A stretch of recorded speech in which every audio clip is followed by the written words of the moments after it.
Hello everyone, welcome to ABP దేశం. Party చరిత్రలోనే ఎన్నడూ లేనటువంటి ఓటమి నుంచి దిక్కులు పిక్కటిల్లేలా విజయగర్జన చేసింది తెలుగుదేశం. కూటమి కట్టి 5 ఏళ్ల తర్వాత తెలుగు గడ్డపై పసుపు పతాకని ఎగరేసింది. వైనాట్ 175 అన్న గర్వాన్ని సైలెంట్గా అణిచేశారు చంద్రబాబు. ఖచ్చితంగా ఈ విజయం 3 పార్టీల కూటమిదే. కలిసికట్టుగా వెళ్ళారు కాబట్టి విజయానికి అర్హత కూడా ముగ్గురిది. అయితే ఏపీలో ఈ స్థాయి ప్రభంజనానికి కారణం ఏంటి? బీజేపీ సహకారమా, చంద్రబాబు చాతుర్యమా, లేక పవన్ కళ్యాణ్ ఆవేశమా అని అంటే ఈ 3 అని చెప్పొచ్చు. కానీ ఈ విజయాన్ని చూసిన తర్వాత నాకు ఒక ఆలోచన వచ్చింది, జస్ట్ థాట్ వచ్చింది. ఏంటంటే లాస్ట్ ఇయర్ రిలీజ్ అయినటువంటి Rajinikanth block buster movie Jailer గుర్తొచ్చింది. సరే, ఇదంతా ఎందుకు చెప్తున్నానంటే జైలర్ సినిమా థీమ్ చూస్తే మనకేం గుర్తొస్తుంది? రజనీకాంత్ తన ప్రత్యర్థిని ఎదుర్కోవడానికి 2 స్నేహితులను వాడుకుంటారు. వాళ్ళెవరు? కన్నడ, మలయాళ సూపర్ స్టార్స్ శివరాజ్ కుమార్ అలాగే మోహన్ లాల్ ఆ రోల్స్ చేశారు. రజనీకి అవసరం వచ్చినప్పుడల్లా వాళ్ళ ఎంట్రీ ఉంటుంది. రజనీకాంత్కు సహజంగా కెపాసిటీ ఉన్నప్పటికీ, స్వతహాగా తన ప్రత్యర్థిని ఎదుర్కొనే కెపాసిటీ ఉన్నవాడైనా కూడా పరిస్థితులు ఆయనకు అవసరాన్ని కల్పిస్తాయి, వాళ్ళని వినియోగించుకోవాల్సినటువంటి అవసరాన్ని కల్పిస్తాయి. అలాగే సినిమాలో వాళ్ళ ఎంట్రీ కానీ వాళ్ళ హెల్ప్ కానీ ఆడియన్స్ కూడా మంచి కిక్ ఇచ్చింది. సేమ్ టు సేమ్ అలాగే ఇక్కడ కూడా ఉంటుంది. మీరు చూసారా, రజనీకాంత్ది చంద్రబాబుది ఇంచుమించు ఒకే వయసు, వాళ్ళ పర్సనాలిటీ కూడా ఒకేలాగా ఉంటుంది. ఇద్దరికి హిట్ కొట్టి ఛానల్ అయింది. జైలర్తో రజనీకాంత్ ఫామ్లోకి వస్తే ఎలక్షన్ తోటి చంద్రబాబు నాయుడు మళ్ళీ సీన్లోకి వచ్చారు. ఆ సినిమా జైలర్ సినిమా సిల్వర్ స్క్రీన్ పై హిట్ అయితే ఈ సినిమా స్టేట్ పొలిటికల్ తెరపై బ్లాక్ బస్టర్ అయింది. అంతటి పోలికలు ఆ సినిమాతోటి ఇక్కడ కనిపిస్తూ ఉన్నాయి కాబట్టి ఈ ప్రస్తావన చేస్తున్నాను.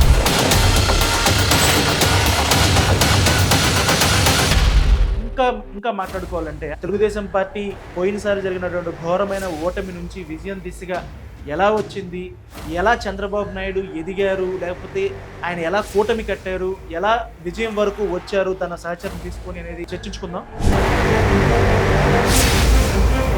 జింకను వేటాడడానికి పులి ఎంత ఓపికగా ఉంటుందో చూసావా అనే డైలాగ్ ఉంటుంది కదా, అట్లాంటిది పులినే వేటాడాలి అంటే. ఎందుకంటే వైఎస్ఆర్సీపీ వాళ్ళు జగన్మోహన్ రెడ్డిని పులివెందుల పులి అని పిలుచుకుంటూ ఉంటారు. ఆ పులి 2019లో కొట్టిన దెబ్బకు తెలుగుదేశం పని అయిపోయిందనుకున్నారు, మళ్ళీ లేవదనుకున్నారు. వయసు మీద పడుతున్నటువంటి చంద్రబాబు నాయుడు మళ్ళీ తిరిగి కోలుకోడన్నారు. మంగళగిరిలో ఓడిపోవడంతో ఆయన కొడుకు పని అంతే అన్నారు. కానీ వీళ్ళకి తెలియంది ఏంటంటే యువతల దెబ్బతింది కూడా ఇలాంటి డెక్కా మొక్కీలు ఎన్నో తిన్నటువంటి పులే. 2004లో వైఎస్ఆర్ లీడ్ చేసినటువంటి కాంగ్రెస్ పార్టీలో పరాభవం తర్వాత చంద్రబాబు పని అయిపోయిందని అప్పుడు ఎవరు అనుకోలేదు. కానీ 2009లో తిరిగి లేస్తాడు అనుకున్నారు. కానీ అప్పుడేమైందంటే ప్రజారాజ్యం రూపంలో అడ్డంకి వచ్చింది. ఇక కష్టమే అనుకున్నాక మళ్ళీ లేచాడు. 2014లో పార్టీని నిలబెట్టి తాను నిలబడ్డాడు. ఓ 10 ఏళ్ల పాటు అధికారంలో లేకపోతే రాజకీయ పార్టీల మనుగడ కష్టం అనుకునే పరిస్థితి నుంచి అప్పటికే తనతో సాగుతున్నటువంటి సీనియర్లందరూ పార్టీ బయటకు వెళ్ళిపోయి భవిష్యత్ ఏంటో తెలియనటువంటి పరిస్థితి నుంచి, అలాంటి పరిస్థితి నుంచి పార్టీని నిలబెట్టారు. కొత్త వాళ్ళు వచ్చారు, రాజకీయాలు మారిపోయాయి. అప్పుడు కూడా కూటమి కట్టి నవ్యాంధ్రకు తొలి ముఖ్యమంత్రిగా సంతకం చేశారు. అమరావతి ఎజెండాగా దూసుకుపోతున్నటువంటి తరుణంలో అతి విశ్వాసానికి పోయి కొన్ని తప్పులు చేశారు. ఆ తప్పులతో పాటు జగన్మోహన్ రెడ్డి కావాలన్న కోరిక, చంద్రబాబు తప్పులు, పవన్ కళ్యాణ్ బయటికి వెళ్ళిపోవడం, ఇవన్నీ కలిసి 2019లో ఘోరమైనటువంటి ఓటమి. ఇక ఈసారి చంద్రబాబు పని అంతే అన్నారు. తట్టుకోవడం తన వల్ల కాదు అన్నారు.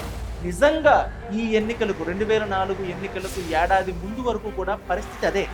కానీ ఆయన అల్లాటప్ప బాబు కాదు, చంద్రబాబు. చివరి నిమిషం వరకు కూడా శక్తి మేర పోరాడేవాడు, అలాగే చేశాడు. చంద్రబాబుకి తన బలం కన్నా కూడా బలహీనతలు ఎక్కువగా తెలుసు. కొన్ని బలహీనతలు తెలిసినా వదులుకోలేని పరిస్థితి ఉన్నా కానీ అధికారానికి ఏం కావాలో ఆయనకు అందరికన్నా ఎక్కువ తెలుసు.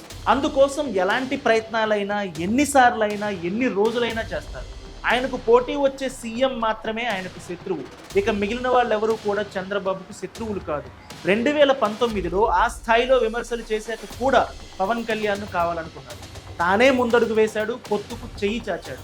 151 సీట్లతో అత్యంత బలంగా ఉన్నటువంటి జగన్ కోటను బద్దలు కొట్టాలంటే తన శక్తి సరిపోవడం లేదు. జనాలకు ఓ ఆవేశం కావాలి, ఓ గొంతు కావాలి. ఆ గొంతే పవన్ కళ్యాణ్ అని అర్థం చేసుకొని ఆయన కోసం వెళ్ళారు. అందుకోసం ఎంత దాకా అయినా వెళ్ళి పవన్ కళ్యాణ్ తన వెంట తెచ్చుకున్నారు. ఢిల్లీ వెళ్ళి సవాలు చేసి ఢిల్లీలో ఘోరంగా తిట్టినటువంటి నరేంద్ర మోదీ స్నేహం కోసం కూడా ఎదురు చూశారు. అవతల నుంచి సానుకూల సంకేతాలు లేకపోయినా, అవమానాలు ఎదురవుతున్నా భరించారు. తనదైన అవకాశం కోసం ఎదురు చూశారు. ఒక్కసారి అధికారం చేతిలోకి వస్తే ఇవన్నీ మారిపోతాయన్న విషయం అందరికంటే ఎక్కువ చంద్రబాబుకి తెలుసు. అందుకే పొత్తుల విషయంలో పార్టీలో కొంత వ్యతిరేకత ఉన్నా, కార్యకర్తల్లో మొదట్లో కొంత సనుగుడు ఉన్నా ఆయన మాత్రం ఆ విధంగానే ముందుకు పోయారు. ఈసారి అధికారంలోకి రాకుంటే ఇక ఆ పార్టీ అంతరించిపోతుందని జగన్మోహన్ రెడ్డి పార్టీ వైఎస్ఆర్సీపీ పదే పదే ప్రస్తావించి ఆయన్ను మానసికంగా దెబ్బతీసేందుకు ప్రయత్నించింది. ఇంత జరిగినా కానీ కార్యకర్తల్లో నిరాశ, నైరాశ్యం దరిచేరనీయకుండా చంద్రబాబు పార్టీని కాపాడగలిగారు. ఉమ్మడి రాష్ట్రానికి అతి చిన్న వయసులోనే సీఎం అయినటువంటి చంద్రబాబు 45 ఏళ్ల సుదీర్ఘ రాజకీయ జీవితంలో 3 సార్లు ముఖ్యమంత్రి అయ్యి 3 సార్లు ఓటమి చెందారు. 2004, 2009లో వైఎస్పై పోటీ పడినప్పుడు ఆయన చంద్రబాబుకు సరిసమానమైనటువంటి నేత. ఆయన సమకాలీన రాజకీయ నాయకుడు. ఎందుకంటే ఇద్దరు 1978లోనే రాజకీయాల్లోకి వచ్చారు. ఇద్దరు పరస్పరం సరిసమానమైనటువంటి నేతలు. కానీ 2014లో జగన్కు జనాదరణ ఉంది, కానీ రాజకీయ పరిపాలన అనుభవం లేదు. అప్పుడు పరిపాలన అనుభవం లేని జగన్ కన్నా చంద్రబాబు మిన్నా అని జనం అనుకున్నారు. కానీ 2024లో పరిస్థితి అది కాదు. ఎందుకంటే 2019లో బంపర్ మెజారిటీతో అధికారాన్ని హస్తగతం చేసుకున్నటువంటి నాయకుడు జగన్. ఈసారి పోటీ పడేది సీఎంగా, అంటే చంద్రబాబులాగే సీఎంగా కూడా పరిపాలన అనుభవం ఉంది. పైగా ఇంటింటికి లక్షల్లో సంక్షేమాన్ని పంపించేసినటువంటి బ్యాకింగ్ ఉంది. అన్ని చోట్ల నాయకగణం, సోషల్ మీడియా ఇలా అన్ని రకాలుగా చంద్రబాబును చుట్టేస్తున్నాయి. అప్పుడే ఆయనకు అర్థమైంది తనకు ఇతరుల అవసరం ఉందని. 2019 దెబ్బతో కేంద్రం అండలేకుండా ఎలక్షనీరింగ్ చేయలేమని చంద్రబాబుకు తెలిసొచ్చింది. చంద్రబాబు పైకి కనిపించని ఓ నిప్పుల కొలిమి. ఆయన నిబురు కప్పిన నిప్పులా ఉంటాడు. అది మండాలి అంటే అగ్గికి వాయువు తోడవాలి. ఆ వాయువే పవన్. పవన్ కళ్యాణ్ పెను దుమారంతో చంద్రబాబు చంద్ర నిప్పులు కురిపించారు. జగన్మోహన్ రెడ్డి ఒక ఆర్థిక ఉగ్రవాది. జగన్ గుర్తుపెట్టుకో, అర్థపాతాళానికి తొక్కకపోతే నా పేరు పవన్ కళ్యాణ్ కాదు. మీ భవిష్యత్తుకు గ్యారంటీ మాదే. సిద్ధమా తమ్ముళ్ళు? మొత్తం వైసీపీని దహించాడు. ఇదంతా సవ్యంగా జరగాలంటే ఈ నిప్పుల మీద నీళ్లు కురవకుండా వాతావరణం సహకరించాడు. అదే నరేంద్ర మోదీ. ఇవన్నీ సహకరించాయి కాబట్టే అగ్గికి వాయువు తోడైనట్లు చంద్రబాబు పవన్ జోడై మొత్తాన్ని కాల్చేశారు. అలాగే చంద్రబాబు అంత ఓపిక ఉన్న నాయకుడు సమకాలీన రాజకీయాల్లో మనకు కనపడరు. ఏ దశలోనూ నమ్మకాన్ని కోల్పోని వ్యక్తి ఆయన. నాయకులు పోయినా కార్యకర్తలను కాపాడతారు. స్థానిక ఎన్నికల్లో, మొన్నటి జరిగినటువంటి స్థానిక ఎన్నికల్లో అధికార పార్టీ దౌర్జన్యాల దెబ్బకు 90% స్థానాలను కైవసం చేసుకుంటున్న తరుణంలో కూడా పార్టీని కాపాడుకోవాలి అంటే చాలా సామర్థ్యం ఉండాలి. అది చంద్రబాబు చేసి చూపించారు. మిన్ను విరిగి మీద పడ్డా కూడా తన ఓటు బ్యాంకు 40% తగ్గకుండా చూసుకున్నారు. ఇక మిగిలిన ఓట్ల కోసం పవన్ మోదీ దగ్గరకు ఏమాత్రం సంకోచించకుండా వెళ్ళి అడిగారు. ఒంటరిగా రాలేడు అని అవతలి వాళ్ళు రెచ్చగొట్టినా, గేలి చేసినా కానీ, పొత్తులు చెడగొట్టేందుకు పై స్థాయిలో ఎన్ని ప్రయత్నాలు జరిగినా కానీ చివరి వరకు ఆయన పొత్తు కోసం, పొత్తు సజావుగా సాగేందుకు చాలా ఓపికగా ఎదురు చూశారు.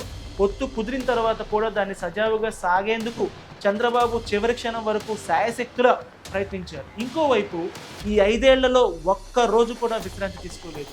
ఏదో ఒక కార్యక్రమంతో జనంలో ఉంటూనే ఉన్నారు. రకరకాల కార్యక్రమాలతో జనాల్లోకి వెళ్ళారు. ఎన్నికలకు ముందు తన కొడుకును యువగలం పేరిట జనంలోకి పంపారు. ఆ తర్వాత ఆయనే జనంలోకి వెళ్ళి సభలతో సూపర్ హిట్ కొట్టారు. ఇంతలా దూసుకుపోతున్నటువంటి తరుణంలో, పార్టీకి మొత్తం ఒక ఊపు వస్తున్నటువంటి తరుణంలో ఒక భారీ కుదుపు. అదేంటంటే అధికార పార్టీ కేసులతో ఉక్కిరి బిక్కిరి చేయడమే కాదు, చివరకు చంద్రబాబును అరెస్ట్ చేసే వరకు వెళ్ళింది. చంద్రబాబు అరెస్ట్ ఎవరి వల్ల కాదు అనుకుంటున్నటువంటి తరుణంలో ఆయన్ని అరెస్ట్ చేసి జైల్లో వేసి 55 రోజుల పాటు జైల్లో ఉంచారు. అయినా చంద్రబాబు చెక్కు చెదరలేదు. చివరి వరకు తన ప్రయత్నాన్ని వదలలేదు. అసలు ఇంతటి దృఢ సంకల్పం, ఓపిక ఉండాలి అంటే అతను చంద్రబాబే అయి ఉండాలి. చివరిగా ఓ విషయం ఏంటంటే, చంద్రబాబు సభలకు విపరీతంగా జనాదరణ వచ్చి ప్రజల్లో ప్రభుత్వ వ్యతిరేకత స్పష్టంగా కనిపిస్తున్నటువంటి దశలో, అప్పటికి ఇంకా పొత్తు ఖరారు కానటువంటి తరుణంలో మనకు పొత్తులు అక్కర్లేదు, ఒంటరిగా వెళదామని కొంతమంది నేతలు ప్రస్తావిస్తే మనం పొత్తుకు వెళుతోంది జగన్ను దెబ్బ కొట్టడానికి కాదు, చావు దెబ్బ కొట్టడానికి అని చెప్పారట. ఒంటరిగా వెళితే మనం గెలవచ్చు, గెలవకపోవచ్చు, కానీ పొత్తులతో వెళితే జగన్ను మళ్ళీ పైకి లేవకుండా కొట్టొచ్చు. అలా కొట్టాలంటే పొత్తులతో వెళ్ళాలి అన్నారు. అంత పకడ్బందీగా వెళ్ళాలి అని చెప్పారు. అదే జరిగింది. అసలు వైసీపీ కోలుకోలేని విధంగా 11 సీట్లకు పడిపోయే రేంజ్లో దెబ్బ కొట్టారు. ఆ దెబ్బ ఈ స్థాయిలో ఉంటుందని ఎవ్వరూ అనుకోరు. దెబ్బ అదర్సు కదా.